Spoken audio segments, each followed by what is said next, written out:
Hello दोस्तों, कैसे हैं आप लोग। तो आज हम लोग फिर से एक नए टॉपिक के साथ हम लोग शुरुआत करते हैं, जिसका नाम है ड्राई रिफ्रैक्शन। तो देखिए, ड्राई रिफ्रैक्शन को हम लोग हिंदी में कहते हैं शुष्कतान। मतलब कि या इसी का नाम दूसरा है क्वालिटी ऑफ स्टीम। स्टीम की क्वालिटी क्या है, ये वेट है या ड्राई है या सुपर हीटेड है, ये हम लोग ड्राई रिफ्रैक्शन से पता करेंगे। तो very very important objective question यहाँ से आते हैं। बाकी स्टीम टेबल जब न्यूमेरिकल सवाल आते हैं तो उसमें इसका एप्लीकेशन होता है। ठीक है। तो अभी हम लोग ये ग्राफ पढ़ेंगे, इसके डिफिनीशन देखते हैं। तो कुल मिलाकर के सबसे पहले हम लोग इसका डिफिनीशन लिखते हैं, या दूसरा नाम यहाँ पर जो होता है इसका लिख लीजिए, या क्वालिटी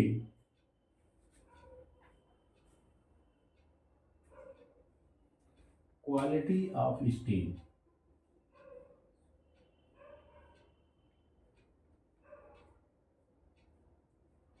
ठीक है। एक नाम और है ड्राइनेस फ्रैक्शन या क्वालिटी ऑफ स्टीम।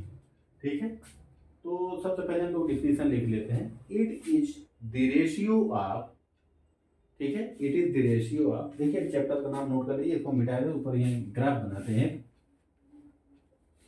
अभी हम लोग पीवी के बीच में ग्राफ बनाएंगे, तो उसके पहले ये कंसीडर करते हैं, ये हमारा एक कंटेनर है। ठीक है।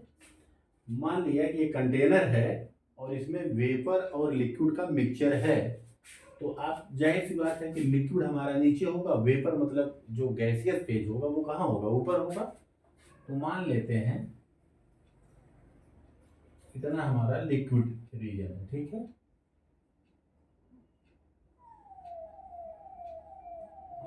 ये रहा लिक्विड,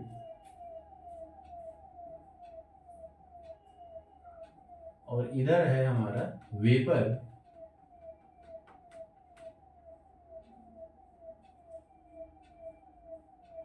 ये वेपर रहा। ठीक। इसमें जो गैस की मात्रा होगी वो उसको हम लोग किससे डिनोट करेंगे, मात्रा मतलब मास, एम वी से।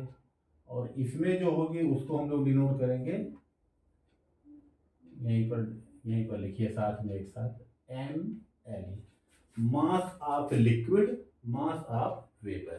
ठीक है। ये कंटेनर है, कंटेनर के अंदर मिक्सचर रखा हुआ है लिक्विड और वेपर का, जिसमें वेपर की मात्रा एम है और लिक्विड की मात्रा एम है। ठीक है। हमने यहाँ पर लिख रखा है। तो डिफिनीशन है, it is the ratio of mass of vapour to the mass of mixture. Mixture मतलब M V plus M L. ठीक है। It is the ratio of mass of vapour to the mass of mixture. तो क्या कहलाएगा, dryness fraction. ठीक है। तो dryness fraction की डिफिनीशन हो गई। एक रेशियो है, ऊपर भी मास है नीचे भी मास है, इसका यूनिट क्या होगा, यूनिट कुछ नहीं होगा, यूनिट लेस होगा और डायमेंशन लेस होगा। तो इसको डिनोट करते हैं, and it is denoted by x. कुछ किताबों में हो सकता है दूसरे अक्षर से डिनोट करते हो, लेकिन हम लोग ज्यादातर किताबों में एक्स से ड्राइनेस फ्रैक्शन को डिनोट किया जाता है। तो इसको याद रखिएगा, एक्स। तो एक्स को ही हम लोग बार बार नाम लेंगे, ड्राइनेस फ्रैक्शन कोई कहने की जरूरत नहीं। तो एक्स जो है, कहने का मतलब कि ड्राइनेस फ्रैक्शन एक यूनिट लेस है और डायमेंशन लेस क्वांटिटी है। ठीक है। X is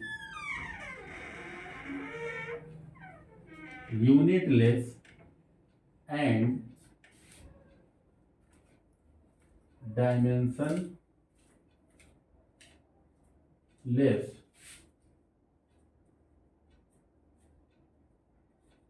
quantity. ठीक है। क्योंकि ऊपर भी मास नीचे भी मास, इसलिए उसका कोई यूनिट नहीं होगा। अगर यूनिट नहीं होगा तो डायमेंशन भी नहीं होगा। तो ये हमने लिख दिए। अब देखिए डिफिनीशन क्या कह रहा है, ये रेशियो है mass of vapour to the mass of mixture. तो मास ऑफ वेपर कितना होगा, M V, mass of mixture कितना होगा, M V plus M L, वो जो कंटेनर जो टोटल मिक्सचर रखा हुआ उसकी मात्रा, ठीक है।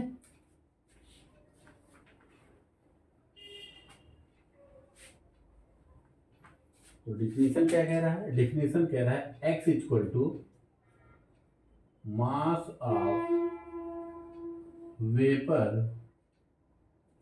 Divided by mass of mixture, ठीक है। तो मास ऑफ वेपर कितना है, एम वी, और मास ऑफ मिक्सचर कितना है, M V plus M L. तो ये x आ गया, ठीक है। ये आ गया x का फार्मूला आ गया कि M V upon M V plus M L, ठीक है। इसको आप लोग नोट कर लिए होंगे, इसको मिटा देते हैं। यहाँ पर एक हम लोग पीवी ग्राफ बनाएंगे,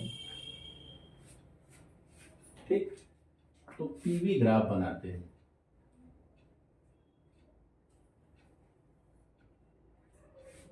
वाई एक्सिस पर प्रेशर, एक्स एक्सिस पर वॉल्यूम, पीवी डायग्राम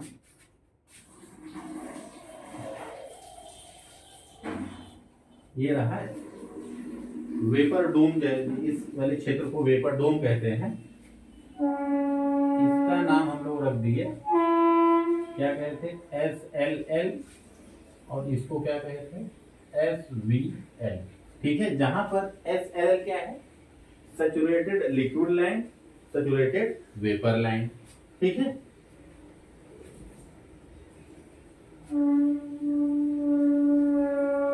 तो जब हम लोगों ने एक पढ़ा था ट्रिपल पॉइंट डायग्राम, जो क्रिटिकल पॉइंट जब पढ़ा था, वहां पर हम लोगों ने देखा था कि एक लिक्विड हमने वाटर लिया, जिसको 20 डिग्री सेंटीग्रेड पर लिया, हीट करना स्टार्ट किया, ठीक है।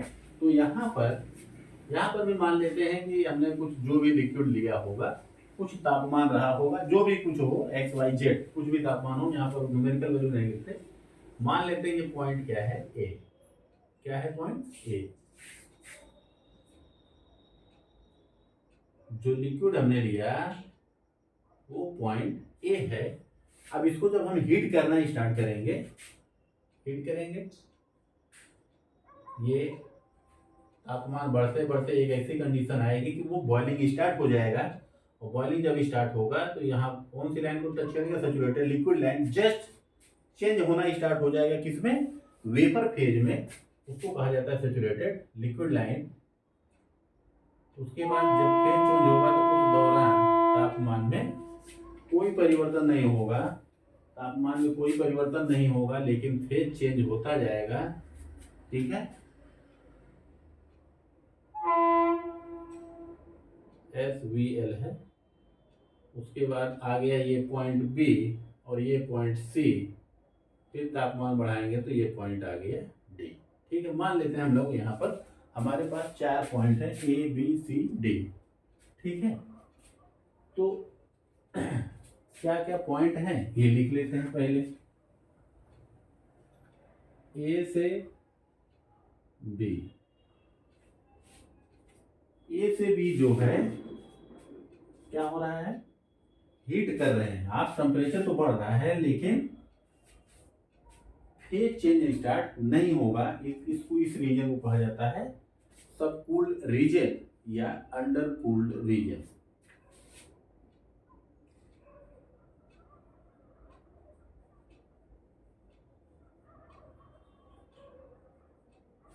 ठीक है। सब कूल्ड रीजन या undercooled region, undercooled region में लिख लीजिएगा। बी क्या है, saturated liquid line, S L L, जो कि यहां पर हम लोगों ने लिख रखा है। बी से सी क्या है, बी से सी हमारा क्या है, फेज चेंज हो रहा है लेकिन टेम्परेचर नहीं बदल रहा है, तो ऐसे रीजन को कहा गया लेटेंट हीट वाली लाइन है। ये लेटेंट हीट होगा, इस दौरान जो हीट सप्लाई कर रहे हैं वो कौन सी हीट होगी, लेटेंट हीट होगी। ठीक है, इसको कहा गया वेट रीजन। वेट रीजन मतलब कुछ मात्रा लिक्विड है, कुछ मात्रा वेपर है। और सी पॉइंट क्या कहलाएगा, सी पॉइंट क्या कहलाएगा दोस्तों, सी पॉइंट हमारा किस पे आ गया, एस वी एल। ये क्या हो गया, saturated vapour line, saturated vapour line. और सी से डी जो होगा वो क्या हो जाएगा, अब सी पर हमारा टोटल कन्वर्ट हो चुका है लिक्विड किसमें, वेपर में। अब इसके बाद इसकी हम क्वालिटी बढ़ा रहे हैं, मतलब उसको और हीट करके उसमें से जो भी कुछ हल्का फुल्का मॉइस्चर की मात्रा होगी उसको हम लोग रिड्यूस कर रहे हैं। इसलिए यह कहा जाता है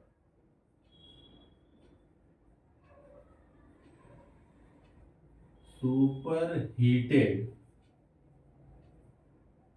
रीजन। ठीक है, और हम लोग डिटेल पढ़ेंगे, जब स्टीम टेबल पढ़ेंगे तो वहां पर देखेंगे।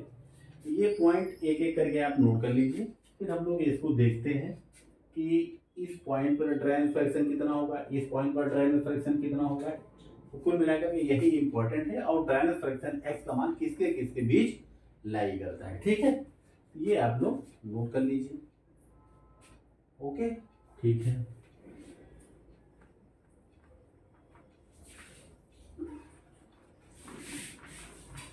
तो देखिए हम लोग देखते हैं, फार्मूला हमारे पास है x बराबर M V upon M V plus M L. ठीक है, अब आप बताइए एट केस फर्स्ट, हम पढ़ते हैं case first, at saturated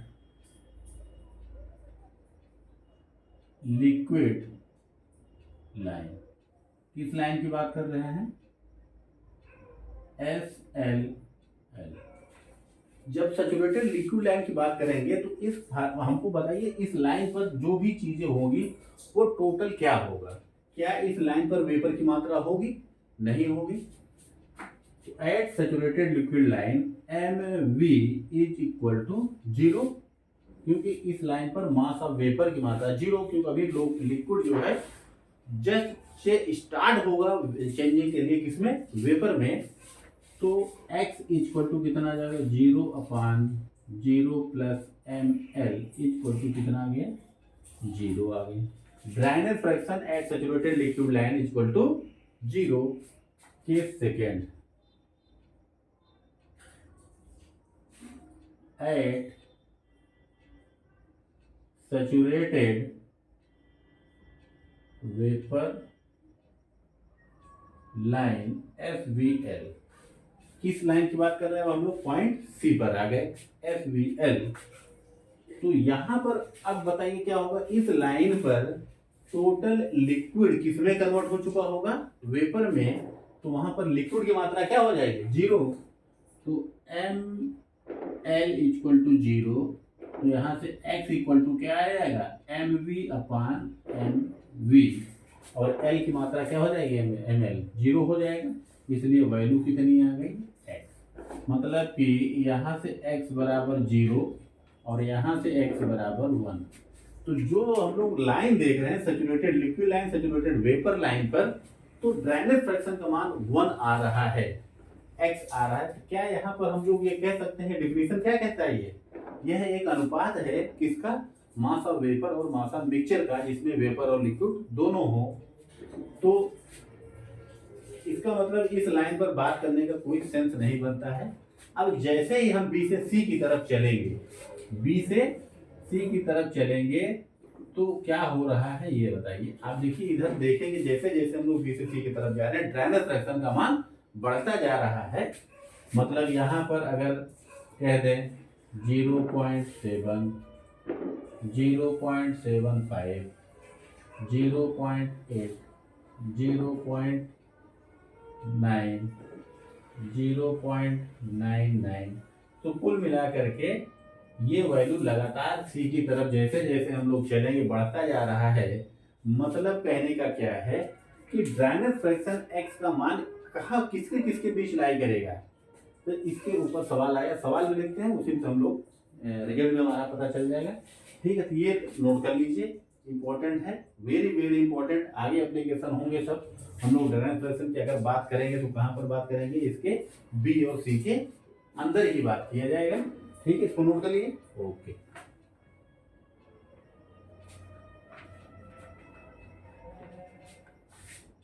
question है the value of dryness fraction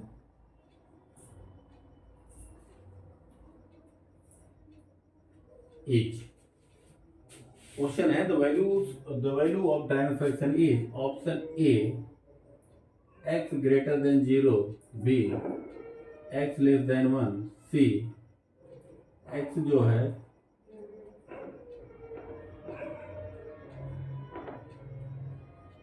और डी है।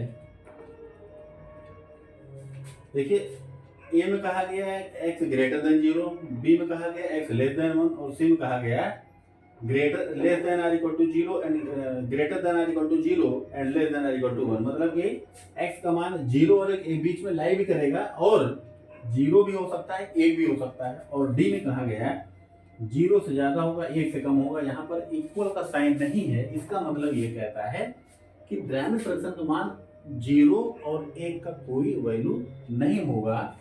तो जब मान लिया हमने कहा कि 0, ऑप्शन सी की बात करिए, ऑप्शन सी में कहा कि x 0 के बड़ा भी हो सकता है 0 से, और 0 के बराबर भी हो सकता है। इसका मतलब पॉइंट बी की बात करें, और 0 से ज़्यादा इधर होगा वो तो चलो ठीक है, लेकिन 0 पर बात करेंगे तो यहाँ पर टोटल क्या है, लिक्विड है। तो लिक्विड होगा तो ड्राइनेज फ्रैक्शन है, इसका मान क्या आ जाएगा 0, जो कि इनसिग्निफिकेंस होगा। और वैसे अगर हम यहाँ पर बात करेंगे तो यहाँ पर तो लिक्विड की मात्रा ही नहीं होगी, टोटल हमारा क्या कन्वर्ट हो चुका होगा, वेपर। ठीक है, तो इसलिए ड्राइनेज फ्रैक्शन जो होगा वेरी वेरी इंपॉर्टेंट, ये लाई करेगा किसके किसके बीच में, 0 से ज्यादा होगा 1 से कम, और वो इक्वल नहीं हो सकता 0 और 1 के। तो इसको नोट पर डाल के लिख लीजिएगा कि the value of dryness fraction always lies between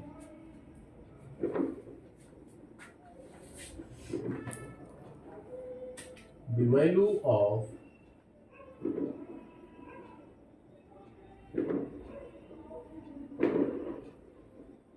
ड्राइनेज fraction always lies between 0 and 1, that is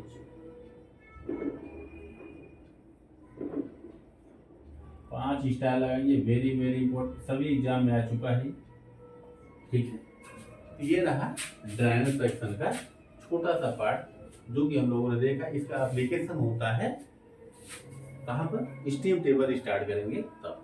अब देखिए, ये अभी हम लोग इसके कुछ 1-2 दिन पहले हमने ट्रिपल पॉइंट पढ़ा था। तो ट्रिपल पॉइंट हमने देखा था, और उसके पहले डिग्री ऑफ फ्रीडम पढ़े थे गिब्स फेज रूल के हिसाब से। According to Gibbs phase rule P + F = C + 2। ठीक है, ये फार्मूला पढ़े थे जिसमें P क्या है, नंबर ऑफ फेज, और F क्या है, डिग्री ऑफ फ्रीडम, और C क्या है, नंबर ऑफ कंपोनेंट। तो इस चीज को हम लोग अप्लाई करेंगे इसमें। ठीक है, यहाँ पर अप्लाई करेंगे और देखेंगे कि इस रीजन में, सब कूल्ड रीजन में डिग्री ऑफ फ्रीडम कितना आएगा, वेट रीजन में कितना आएगा डिग्री ऑफ फ्रीडम, और सुपर हीटेड रीजन में कितना आएगा डिग्री ऑफ फ्रीडम, बी पर कितना आएगा और सी पर कितना आएगा डिग्री ऑफ फ्रीडम। एक एक करके हम लोग निकालेंगे। तो ये 4-5 क्वेश्चन जो बनते हैं हम लोग कल देखेंगे। कल केवल क्वेश्चन की ही बात करेंगे, छोटा सा लेक्चर लेंगे।